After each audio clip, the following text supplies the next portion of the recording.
Leverage मिले कि वो उसकी एक इकोनॉमिक पावर इस साउथ एशिया में भी हो जाए, तो इंडिया को वो इस्तेमाल करेंगे। लेकिन मैं बता दूं कि इंडिया का क्या है, इंडिया जो है ना, अब आप देखें कि जब मैं आपसे बात कर रहा हूं कि हिंदुस्तान के अंदर गुज़श्ता 4 माह के अंदर इकोनॉमी इतनी गिरी है। इस वक्त हिंदुस्तान की इकोनॉमी, पहले कहते थे हम लार्जेस्ट इकोनॉमी शाइनिंग इंडिया, इस वक्त हिंदुस्तान की इकोनॉमी है 5.3%, और मुसलसल जो है ना वो डाउन होती चली जा रही है। उसके कई रीजन जो मैं इस छोटे से प्रोग्राम, इस मुख्तसर वाक़े में नहीं कर सकता। लेकिन इंडिया जो है ना वो चाइना को इस तरह कन्फ्रंट नहीं करेगा, क्योंकि देखिए अभी चाइना के वजीर दफा पहली बार for the first time the Defense Minister of China was in India. He had a very detailed talk with the Indian Army. He had a very detailed talk with Manmohan Singh. Then they talked with the President of the India, and they have decided that they will not go for war. They might resolve their issues. नया मंजरनामा बिल्कुल south east Asia में आप देख रहे हैं, बिल्कुल आना है। उसकी वजह अमेरिकन डोमिनेंस खत्म हो रही है या कम हो रही है? अमेरिकन डोमिनेंस कम हो रही है। देखिए अमेरिकन डोमिनेंस खत्म तो नहीं होगी, उसकी वजह यह है कि अमेरिका जो है ना वो चाहेगा कि इंडिया को मतलब किसी तरीके से राम करे, क्योंकि एक चीज अमेरिका को मालूम है कि हिंदुस्तान जो है उसका कल्चरल जो लिंक है वो अमेरिका के ज़्यादा करीब है, पहली बात। दूसरी बात ये कि अमेरिका का इन्वेस्टमेंट हिंदुस्तान में बहुत है, मतलब ये कि मल्टीनेशनल का इन्वेस्टमेंट बहुत है। इसी तरीके से तो चाइना का भी इन्वेस्टमेंट बहुत है। चाइना और हिंदुस्तान के दरमियान जो है तिजारत जो है ना बिलियंस डॉलर से बढ़ चुकी है, तकरीबन ऑलमोस्ट मेरा ख्याल है 90 बिलियन डॉलर। तो इस तरीके से चाइना जो है ना वो ऐसा पेनेट, देखिए चाइना के जो वज़ीर दफ़ा आए हुए हैं, डिफेंस मिनिस्टर कोई ऐसी नहीं आए घूमने के लिए, बाकायदा उनकी इस पर डिस्कशन होंगे।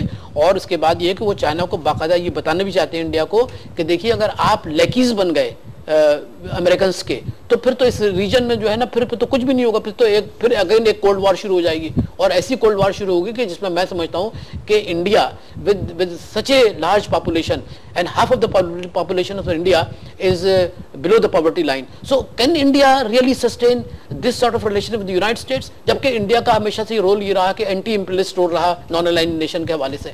तो आई थिंक कि चाइना नॉन अलाइन भी तो अब एक मजाक नहीं मजाक नहीं, मैं माजी की बात कर रहा हूं, कहीं ना कहीं माजी की बात नहीं, माजी की बात के जमाने में भी माजी की बात यूगोस्लाविया के एक डिक्टेटर ने शुरू किया नॉन अलाइन कहना इंडिया, उसमें दुनिया को पता था कि इंडिया के रशिया से उस जमाने, लेकिन मेरी तो आपसे गुजारिश डिफेंस के थे, मशरकी पाकिस्तान का सारा सानिया मुझे भी याद है, आपको भी याद है, रशियन इंटरफ्रेंस थी वहां पे, सब था। इसके बावजूद हम नॉन अलाइंस नहीं, लेकिन मैं नॉन अलाइन को जरा सा मैं क्यों डिस्कस नहीं करूंगा। मैं कह रहा हूँ जो हिंदुस्तान में डिफेंस मिनिस्टर आए इंडिया के, चाइना के, मतलब इट्स ए वेरी सिग्निफिकेंट, ये तो एक बहुत बड़ी ब्रेक थ्रू हुआ है। और वो एक बात ये भी समझते हैं, मतलब ये कि they want actually to send a message कि देखिए आप पाकिस्तान को इतना ज्यादा डिस्टेबलाइज ना करें। This is another message which China actually is going to send to India कि आप अमेरिका की गोद में बैठ के आप पाकिस्तान को इतना डिस्टेबलाइज ना करें। देखिए ये चीजें जो है ना मेरा ख्याल है कि बहुत कम अखबारों में आती हैं, लेकिन जो इंटरनेशनल न्यूज़पेपर्स हैं उनके अंदर ये बातें खुलकर आ रही हैं आहिस्ता आहिस्ता कि there is another message to India कि भाई look here, we have army pact with Pakistan के जो डिफेंस पैक्ट है, चाहे आप माने या ना माने, चाइना के और पाकिस्तान के दरमियान डिफेंस पैक्ट है। तो उन्होंने बाकायदा ये मैसेज भी दिया है कि please do not try to destabilize Pakistan. तो ये भी एक मैसेज गया है, क्योंकि देखिए अभी शंघाई 6 जो बनाई रूस ने और चीन ने और फिर ये ताजिकिस्तान उज़्बेकिस्तान सबको, उसमें पाकिस्तान का क्या रोल देख रहे हैं? देखिए पाकिस्तान का रोल जो है अब मैं समझता हूँ कि उसमें अगर हमारी मौजूदा हुकूमत जो कि एक इंतहाई मतलब डिप्लोमेटिक फ्रंट पर एक नाकाम हुकूमत है, वैसे भी तो हर जगह नाकाम है, लेकिन डिप्लोमेटिक साहब तो अक्सर चीन जाते रहते हैं। नहीं वो चीन जाते हैं, 11 मरतबा चीन गए, लेकिन ये कि उनके जुमले आपने सुने हैं कि please don't give us fish but tell us how to catch the fish. यार इस 21वीं सदी में एक शख्स पाकिस्तान जैसे एक इंतहाई एक बड़ा मुल्क है पाकिस्तान, उसका प्रेसिडेंट कह रहा है tell us how to catch the fish. खैर चलिए इट्स अनदर जोक। मैं ये अर्ज कर रहा हूँ कि उज़्बेकिस्तान से अमेरिका खाली कर रहा है अपने बेसिस। किर्गिस्तान जो है ना उसने कहा कि आप पैसे बढ़ाएं वरना ये कि टेक आउट योर बेसिस। ये तो शंघाई 6 ने प्रेशर डाला है, तो प्रेशर डाला है। अब पाकिस्तान से मिसाइल के अड्डे हटवा दिए। जी अब देखिए अब प्यूटिन साहब पाकिस्तान आ रहे हैं, he is coming to Pakistan. मेरा ख्याल है कि for the first time Putin as a president of the कुछ आप समझ रहे हैं कि कुछ मैसेजेस मिलेंगे? बिल्कुल मैसेजेस मिलेंगे। इसकी वजह यह है कि पाकिस्तान ने अपने पहले सारे खारजा पॉलिसी के सारे अंडे एक ही बास्केट में रखे हुए थे। Now the foreign office of Pakistan actually has realised कि this is not good for Pakistan. तो ये सियासी हुकूमत की एक या मौजूदा हुकूमत का एक ये कारनामा नहीं कहेंगे आप? क्या यही कि अभी आपने कहा कि फर्स्ट टाइम फॉरेन पॉलिसी बन रही है कि अब don't put all your eggs in one basket. मैं ये समझता हूँ कि ऐसे अभी तो we have to see it कि भाई ये बात कहाँ तक जाएगी। देखिए ये जो सारी फॉरेन पॉलिसी जो बन रही है उसमें 3 चीज़ें शामिल है। उसमें खुद सियासी हुकूमत शामिल है, उसमें आपका फॉरेन ऑफिस शामिल है, उसके अंदर आपकी अस्करी ताकत शामिल है। क्योंकि देखिए रियलाइजेशन तो है, ट्रेका का लफ्ज़ इस्तेमाल करते थे ना यूसुफ रज़ा गिलानी साहब, ट्रेका का लफ्ज़ इस्तेमाल करते थे। तो मैं ये अर्ज़ कर रहा हूँ कि ये रियलाइजेशन पाकिस्तान के अवाम को भी है कि भाई वी हैव टू सी कि American have betrayed us. American का जो है ना हम किस तरीके से उन पर एतबार कर सकते हैं। ड्रोन हम लोगों के सिलसिले में देखिए किस तरीके से हो रहा है। तो मैं ये अर्ज़ कर रहा हूँ कि now this is the time के 90% people in Pakistan actually they don't like Americans. They don't like American policy vis-a-vis South Asia. They don't like the American policy vis-a-vis Pakistan. They don't like even the American policy towards Iran and Syria. तो मैं देख रहा हूँ कि the visit of Mr. Putin to Pakistan is a very significant. बिल्कुल आखिरी 3-4 minute है, मैं इस ईरान पे भी जरा सा चाह रहा था कि आपसे बात कर लूँ। 1-2 साल पहले का मुझे याद है जब ये शंघाई 6 बनी थी तो व्लादिमीर पुतिन ने ईरान का दौरा किया और लोगों ने ये कहा था कि गालिबा वो जो स्ट्रेटेजिक डेप्थ की बात होती है खत्ते में, तो बजाय अफगानिस्तान के इन्होंने रीड की है कि ईरान तक में। और ईरान जो है इस वक्त अंडर ग्रे क्लाउड्स आ गया है मगरिब की तरफ से, खुसूसन इसराइल अमेरिका। आए दिन बयान आ रहे हैं, कभी कोई कह रहा है हमला कर देंगे उनके न्यूक्लियर की वजह से। अभी वहाँ नैम कॉन्फ्रेंस हुई जिसमें उन्होंने ईरानी क़यादत ने तो अपना मौका फिर वही दिया कि पुरअमन मकासद के लिए है ये सारा कुछ, लेकिन गालिबन मगरबी ताकतें इस पर यकीन नहीं रख रही हैं। क्या आप समझ रहे हैं कि एग्रेशन वहाँ होगा तो उस वक्त मिडल ईस्ट की सियासत जो है वो क्या करवट लेगी? देखिए मैं आपसे कहता हूँ कि पहले तो नेतन्याहू ने जो इजराइल के हॉक प्राइम मिनिस्टर है, he is very hawkish prime minister of Israel. He had been telling कि I am going to attack India, I am going to attack Iran, I have to seek the permission from Barack Obama. लेकिन मैं आपसे बताऊं कि this all threat, अभी उसका कल बयान छपा है the largest circular European heads जो इजराइल का अखबार है, उसमें उसने लिखा कि now after the name I have come to realise कि I have to go to in September to the United Nation General Assembly and there I will expose the Iran's real intention about the manufacture of the atomic bomb. तो मैं ये समझता हूँ कि एक तो attack नहीं होगा, दूसरी बात ये कि सारी कंसंट्रेशन जो है वो सीरिया पे है कि how long Bashar al Assad survives the onslaught of the rebels. देखिए मोर्सी साहब ने एक बड़ा काम किया है इस नॉन अलाइंड नेशन कॉन्फ्रेंस में।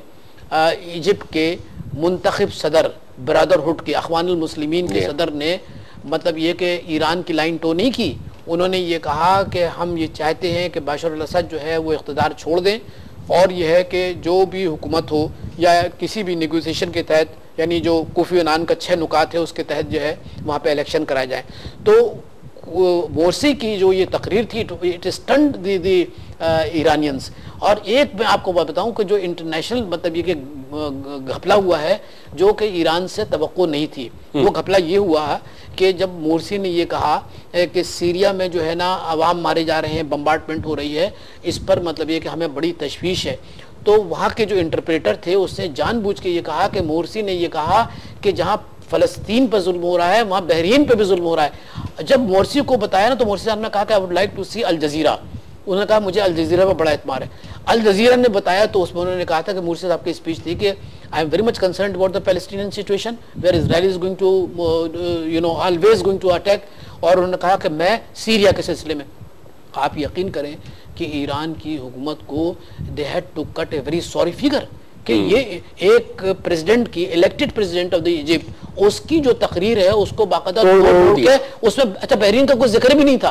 He was talking of the Palestinian and he was talking of the Syria. तो इन्होंने बहरीन का जिक्र कर दिया। मैं समझता हूँ कि ये इतनी बड़ी गलती हुई और जिसने भी की है उसने they wanted to malign the relation with Egypt and. तो आप ये समझ रहे हैं, बिल्कुल आखिरी 1 मिनट, आप ये समझ रहे हैं कि मतलब रीजन में खुसूसन मशरिक़ वस्ता के हवाले से अभी ईरान पे कोई इस किस्म के कोई एडवेंचर्स आपको होते हुए नजर नहीं आ रहे? जो अच्छी बात है रीजन में जंग ना हो। मैं समझता हूँ कि नेम कॉन्फ्रेंस के बाद ईरान का जो है आइसोलेशन टूटा है। Iran again is the main stream. और ये है कि वहाँ पर खमेनाई साहब ने जो रूहानी रहबर हैं ईरान के, उन्होंने जब कहा कि सौनी जुनूनी भेड़िए इंसानियत को रौंद रहे हैं, तो वहाँ किसी ने भी मतलब आवाज़ नहीं उठाई, ना ही किसी ने वॉकआउट किया। यानी जो जैसे कि अगर ये उम्मीद थी इसराइल को, इसराइल के अखबार में लिखा हुआ है, बांग्लादेश से उम्मीद थी कि वो करेगा, थाईलैंड के मुसलमान करेंगे, है ना, इंडिया करेगा, लेकिन nobody actually raise any voice against the the words which was used by रहबर ईरान जनाब खamenei। तो सूरत हाल जो है अभी हम तो असल में पाकिस्तान के तनाज़ुर में देख रहे हैं, हम तो ये देखते हैं कि पाकिस्तान से कितना अफेक्ट होगा इस सारी सूरत हाल से अगर कहीं खित्ते में गड़बड़ होती है। लेकिन अब आप कह रहे हैं कि इलेक्शन आपको होते नज़र नहीं आ रहे 1 साल तक की, और उसमें आप ये देख रहे हैं कि खलफिशार काफ़ी आ जाएगा, प्रेशर बहुत आ जाएगा। फोर्सेज जो है ना पाकिस्तान के अंदर जो एंटी पाकिस्तान फोर्सेज है ना, they have become very powerful, उनको मौका मिल जाएगा। तो लिहाजा मतलब जमहूरी अमल को चलते रहना चाहिए, लेकिन साथ साथ ज़ाहिर आवाम के चेक एंड बैलेंस। बहुत शुक्रिया, प्रोग्राम में वक्त खत्म हो गया, लेकिन ये तो चाह रहा था और बातें करें। अगले प्रोग्राम में फिर बैठेंगे आपके साथ आगा साहब, और इसी तरह आपसे आपके नाज़िर और ज़रिए ख्यालात भी सुनेंगे। Thank you very much once again to joining me sir, बहुत बहुत शुक्रिया। ख़वातीन हज़रात, आगा मसूद हुसैन साहब से गुफ्तगू बिला तबसरा है, बड़ा एक सुलझा हुआ और जहन भी रखते हैं और बड़ी वाज़ेह राय रखते हैं हर चीज़ के बारे में। उम्मीद है कि आपने भी इतना ही इस्तिफ़ादा किया होगा जितना कि मैंने। अगले प्रोग्राम तक के लिए खुदा हाफिज़।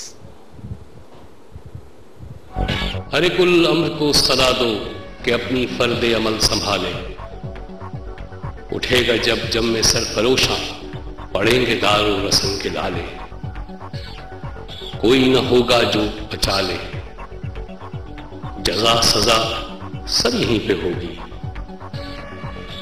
यहीं अज़ाब व सवाब होगा, यहीं से उठेगा शोर महशर, यहीं पे रोज़े हिसाब होगा।